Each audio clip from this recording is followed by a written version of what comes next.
You're listening to the House of Chapters podcast.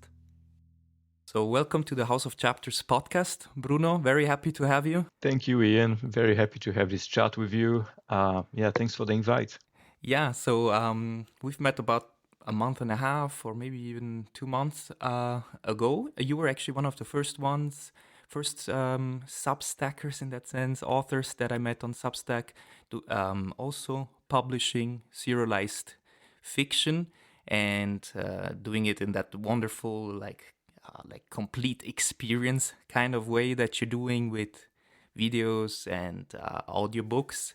So I think that was about 2 months ago. What do you think? Yeah, it's been a while, I guess 2 months ago, and I enjoyed all of our chats so far, on Substack, and so it's been a pleasure. Thank you. Yeah, and thank you. Yeah, you pointed me also in some cool directions. For example, I asked you something about my story that I won't spoil now, but that was a cool thing that also made me think. Working with other authors, being able to talk to others, is a cool experience. Maybe you remember a question I asked Yeah, I you. do. I do, yeah. I'm not gonna say I do remember, but I'm not gonna say it here because it would be a bit of a spoiler for Yeah. your readers. And yeah, checking out a bit your book last night, I really thought again, okay, so you were really the right person to ask that particular question. Yeah. Um, um, Yeah. and the other thing is, as I started the House of Chapters, you had some great advice about the curating and talking about curating that made a lot of sense. And you also Absolutely. pointed me in the direction of Fixstack by Gary, which was also cool, and I could connect with him. So thank you for that. No worries. I think it's the point about curation. I think that's an important one these days, right? Because we have a lot of content on Substack and everywhere else that gets produced, and for people looking to read interesting work, fiction or non-fiction, it gets harder and harder Hmm. when someone like yourself are doing create something, a portal, a website, or blog, whatever, that helps people find high quality content. I personally find that very useful. Mm. Otherwise I feel sometimes overwhelmed with the amount of things that I may want to pay attention to, but not quite sure. So thank you for that, Ian, for being one of those people trying to make it easier for people to navigate Hmm. the ocean of the internet and find the water drops that matter. Oh wow, yeah. Thank you so much, man.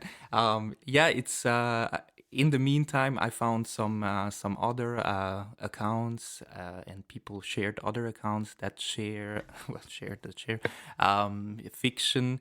And I don't know if you noticed, but this week, like just the last couple of days, I was thinking about sharing also short stories, and I talked to my community about that. And some people were like, yeah, go for it. I have some short stories to share too. And there was, yeah, a lot of people saying, yeah, do it. And two or three people really helped me a lot to keep my identity with the House of Chapter, or keep the House of Chapters identity linked to serialized fiction and not opening it up too much. What do you think about that? No, I think that's awesome. Again, right? It's you're tapping into many important things right now, like including the community, right? So Substack is a platform where you have lots of amazing writers and a lot of readers as well. It's Mm-hmm. not, I think it might not be obvious for those who are new to the platform, but it's not just a place where you go and post your stuff and come up with a newsletter sort of thing. Mm-hmm. To me, what I found was that the real power of it, or maybe the unexpected value Mm-hmm. for me, was the community, right? Having, just like you and I met and started chatting even before the idea of this interview Mm-hmm. was on the table, right? So Yeah. like serendipity, right? But Mm-hmm. between the right sort of people. So the more I think you do that with other authors and the community in general, the better. Mm. Yeah. Yeah. So anyway, that was about the House of Chapters and fiction on Substack, and you've put a lot of work into that, and like I already told you in the DMs, it has a really a polished, professional look what you're doing, and I can really tell you really care about this project of yours. And so I had the pleasure of getting a, let's say, advanced reader copy, right, of your book sent to me. Yeah. And I'm not done reading it. I hope I can finish it before next week. But I did start reading the three first chapters. By the way, the chapters you had on Substack, is chapter one. Does it correspond to chapter one in the book, or is it shorter? Yeah, they they are exactly the same. So the book that will come out next week on Amazon Mm-hmm. matches 100%. No, it's not 100%. It's almost 100% what I published on Substack as serialized fiction over the last few months. Let me Mm. clarify that. Why am I saying it's not quite 100%? So the text is 100% the same. You're going to find, yeah, the words are identical, precisely the same. Mm-hmm. So what's different is, so on Substack, as I published my serialized fiction, I'm no illustrator, right? I like to think of myself as a writer, Mm-hmm. but not as an illustrator. So I used AI to generate the images. Some people like the images on my post, some people don't, but Mm-hmm. I do. So yeah, but I use AI to generate the pictures. Still a lot of work, but it was AI assisted. For the book, however, I I decided to hire a very talented human being whose profession is to illustrate books. Her name is Wow. Marta Deck. So that's the first key difference between Substack and the book. Mm. And of course, there is more to book design than the illustrations, and she's done that for me as well. So that's the difference, I think, between book and Substack. But the Mm-hmm. text, the story is exactly the same. That's an interesting point. You know, it's something I plan on doing too. And finishing your Substack part of the project, which is awesome. It's community driven in that sense, or yeah, you have a community that grows around uh, your story. That's also growing, and you, as an author, you're growing while you write. You get feedback. You have people point things out or make you think of maybe a different direction, or they think it's going in a direction and it's well, not the right one, but it's still a cool thought. And yeah, this completing the Substack process, but then to publish it, self-publish it with editing, illustrating, formatting, and everything. There's a lot of work that goes into that. So in your case, you've worked with an illustrator, you said, that did Yeah, also the book design. yeah, that's right. And do you also have someone else that helped you with publishing it on Amazon? Is that right? Yeah, yeah. So I also work with Markina. She's an expert in marketing for self-published authors. Mm-hmm. Yeah, so that was also a decision for me to collaborate with her rather than doing everything by myself. Mm-hmm. What I realized was, and I appreciate that one of the topics you would like to cover today is self-publishing, isn't it? So I'm gonna Mm-hmm. talk a little bit more about that point, which I think is important. So I'm not a marketing person. I'm not an illustrator, as I said. Yeah. I'm not many things that a big publisher would have professional people for. Mm-hmm. So I had to be selective about when I was really going to try to go solo versus getting help, right? Or working with people, hiring people that could help me in Mm-hmm. this journey. So far, I mentioned the illustrator Yeah. and the marketing person. Yeah, so Markina is helping me with the marketing part. She actually, her whole career, as far as I understand at least, was about marketing for books. She Mm. worked for some of the big publishers out there. So I thought, okay, so what stops me these days from actually hiring the same people that a big publisher would hire themselves, right? So Mm. yeah, many of them actually work as she does as a freelancer Yeah. or having their own company. So so that was a conscious decision. Especially in my case, um, knowing that one, I'm not a marketing person myself, and two, I need help even from a time management perspective, right? Mm-hmm. So I'm I'm writing is not my job right now, at least not my day job as I like to think of it. Yeah. So and I, like you, Ian, I'm also a father, have a bunch of other things as everyone does in their life. So yeah, time management was a big consideration as well. Mm. Yeah, it's that's another point. Getting to know so many different people in our in the House of Chapter and Fiction community. Um, Everybody does it a bit differently, you know, and it also depends on the resources, time and money resources one has, and um, completely different life situations. And so there are some. I think the best thing is just there are tools to make it as good as possible. Marketing goes into that too. Some people have a knack for marketing too, so you can do everything yourself and sell the idea that it's the best you could do in self-publishing. You know, or yeah, you can think, okay, at this point, I'm gonna use some resources, or I'm gonna pay a bit, hire someone to do this part of the job, you know, which gives also value to your project in that sense. Like you said, I'm not an illustrator or marketer, so marketing person, so I'm gonna hire someone since you have the resources. It's an interesting time to be writing stories and self-publishing books, I think, with all these tools, right? Yeah, definitely. And also, I wanted to explain to yourself and to the listeners here, I don't want to come across as someone that had this great vision that months ago when I started writing the story on Substack, I had this path already designed. Oh, I'm going to publish it on Substack. Once I'm done, I'm going to look at self-publishing. When I self-publish, I'm going to hire this person and that person.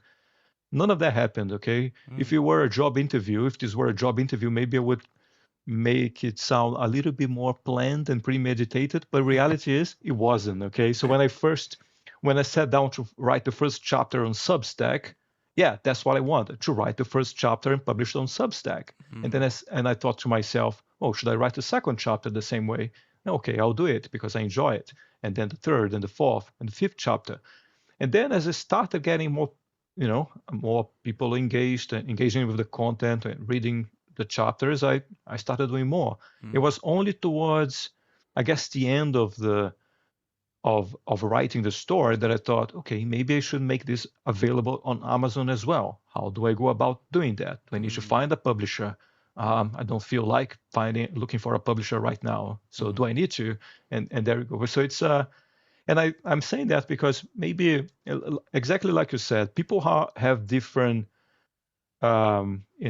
situation in their lives or different goals for the work they do as writers, but they don't need a plan that is a setting stone. My advice would be just do it and see how it goes. And as you go through that process, you're gonna make decisions based on many other things, on how your life circumstances may or may not have changed, about how you feel when it comes to the book or the story itself, so on, so on. Yes, I guess just to summarize, don't overthink this. Mm. Just do it. I mean, at least that's how I feel it. Because if I got many positive things out of this experience so far, but the most enjoyable one is to write and to be read. Mhm. Everything else is kind of a bonus.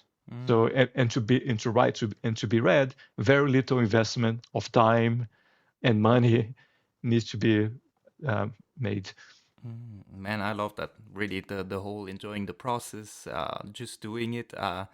Yeah, and yeah, I loved you that you shared that you didn't have this big plan, master plan at the beginning because yeah, we have a lot of in common. I started in September and I did exactly that. I was like, I'm just gonna write this first chapter, and so I sat down and wrote it, a short chapter. I like to underline, and yeah, and then I was like, okay, chapter two, and so I got this rhythm going, and then so much developed around that, so I could really um, see myself in what you described, and then with time you meet people and you're like, oh, so you can use this program to illustrate that, or you can get in touch with someone who could cover this part, or yeah, talk about some, like we did when we talked about that AI related stuff and internet related details for the book. So thank you so much for sharing that. I really love that. Um, No, no problem. And I'm glad to hear that you've had a similar experience yourself, mm, which to me is again going back to that point of the community that is growing on Substack and the value that we find, unexpected value that we find in just meeting people and talking about it. I had no idea. I have no idea how many people go through a similar journey than mine, how many are more planned since the beginning, or mhm. probably there have many other variations. Yeah, but it's always good to have a chat on those. Yeah, or have a lot of chapters already written, or maybe even the book and serialize in that way, which is also totally fine. You know, that then you just edit and then you post a chapter a week, but you've already more written. So you also wrote a chapter and then published it, or did you write several chapters and then publish it week per week? So in retrospect, so my process was quite consistent actually. For every Saturday, every Saturday morning, I sat down here in front of the same computer that I'm using to speak with you, Mm-hmm. and for approximately 3 hours, I would write a chapter. Wow. You know how it goes, right? Like maybe you're done with the first pass in an hour and a half, but then all the polishing, spelling correction, and all that takes another hour and a half. Mm-hmm. But then, as soon as I was happy with that, I would go ahead and publish. I think I maybe one thing that I did right again was to not overthink it Mm-hmm. and not to be the perfectionist that sometimes I am in my Mm-hmm. life. I think I used to be more in certain aspects of my life, but I will go and publish it because there's little. At least that's how I thought of it. There was no harm Yeah. in publishing it. Some people may not like it, some people may Mm-hmm. like it, but yeah. But yeah, as long as I do, that's a big part of the story. Oh yeah, yeah. That's a great point. You know, if you love it, at least some people will love it too. Yeah. Yeah. And a lot of So people, sorry, just a reflection on the fact that, how different uh, authors on Substack may experience the same process of writing a story. I know that many people can be very different, right? And have different goals and expectations and things they like and don't like. I know of people, for example, that used to write a lot but never published anything. mm, And even to show their writing to their loved ones would be a bit of I mean, not something that would come naturally to them. yeah. But and even then, the writing brought them satisfaction. Mm-hmm. Maybe not different than someone painting, Mm-hmm. drawing or painting or some other or playing music. Yeah. And I can relate to that as well. It's not what I personally like, though. I like to think of myself as sorry if it comes across as too cliche, but as a storyteller. Mm-hmm. But a storyteller means writing, or I mean, coming up with a story and telling it to someone, which implies being listened to or read, Yeah. right? So, well, that's my thing. That's what I personally enjoy. Yeah, and I mean, I love that you say that because what we tell ourselves about ourselves influences our behavior, right? So, yeah, you saying I like to think of myself as a storyteller makes you a storyteller, and so you're telling a story and sharing it. So that's it's the Good point. nagging doubt we sometimes have, like, oh man, I'm not a storyteller, so I'm not gonna share that, or who would like to read that? Nobody will want to read my chapter, you know, and that's the opposite. That influences you, and then you never share it. But it's a process to go through, and it also takes support. I mean, I don't know about you, but my wife was like, "Oh, you wrote something? I want to read it right away. You know, share it with me." And yeah, I've had family read it too, and then after a couple of weeks, oh, I really like this chapter. Keep going. I wonder where the story is going to. Um, and yeah, so there is the aspect of having also some people around you that support you, and that's not a given. I think you're absolutely right about that. Even as I reflect in my own about my own journey, Mm-hmm. my wife also very supportive. Like I think you spoke of your own, right? So Mm-hmm. she would always read the chapter as soon as I published it or as soon as she had a chance.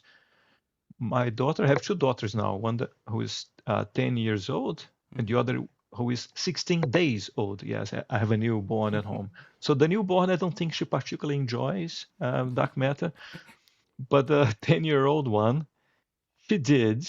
I think she Wow. would patiently listen to me telling her the story, and Mm-hmm. she would, I could see in her eyes that she was actually enjoying it a bit. But she's also a very honest feedback giver. So she said, yeah, it's kind of good, but a bit adulty to my Yeah. taste. So okay, yeah, very different the types of stories that I tell her bedtime. I I come up with stories as well, very different, very, very different than the dark matter type of style, as you would imagine. Yeah, but she enjoys more those than dark matter. But still, yeah, to our point around support, she was very supportive in the sense of listening, being willing to listen to me. Wow, that's so great. Yeah, I cannot read my story to my kids quite yet, as they're too small, and also it might be way too adulty here and there. But but that's so awesome. And without spoiling anything, I loved the dedication you wrote at the beginning of the book. Um, yeah, so it's coming out next week on January 15th, right?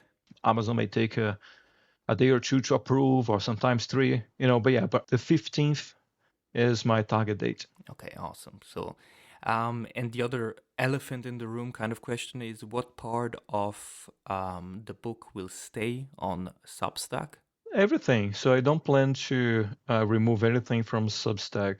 Mm, Let me think of why. So first, the book was a Substack first mm-hmm. story. So Yeah. it would feel just wrong to me to just remove it from Mm-hmm. there and block access. Yeah. So it will remain there. So even as I published on Amazon, it's going to be that non-exclusivity type of publishing. So Mm-hmm. yeah, I can leave it on Substack. I can leave it on Amazon and other platforms at the same time. Mm-hmm. There was a second reason for having a Substack, but I forgot which one it was. I think it's just that people like options. Mm-hmm. I can see some people preferring actually the Substack way of reading things Mm-hmm. over Amazon. Yeah. So yeah, maybe that's it. Or why not, right? I'm gonna Yeah. leave the book in on Oh, both. really cool. Okay, so tell us again the name of the book, when it's coming out, so we finish off with that important information. Search for Dark Matter Bruno Rothgiesser, or if you go to darkmatterstory.com, yeah, that's my book. Awesome. I enjoyed, Ian, not just this chat with you, but our DMs on Substack. It doesn't matter if it's kind of, oh, I like this, I did not like that. I just enjoyed that conversation, so I encourage people to do that as well. That's great. Yeah, you'll find all the links in this post on Substack, in the description. So, thank you so much for sitting down with me virtually. And this was a great chat. And I wish you all the best for the book, and we'll keep in touch on Substack. Thank you again. Yeah, thank you, Ian. And maybe we'll sit down one day for, like, physically for a coffee. That'd be great. All right, All man. right. Take care. Thank you. Bye. Bye.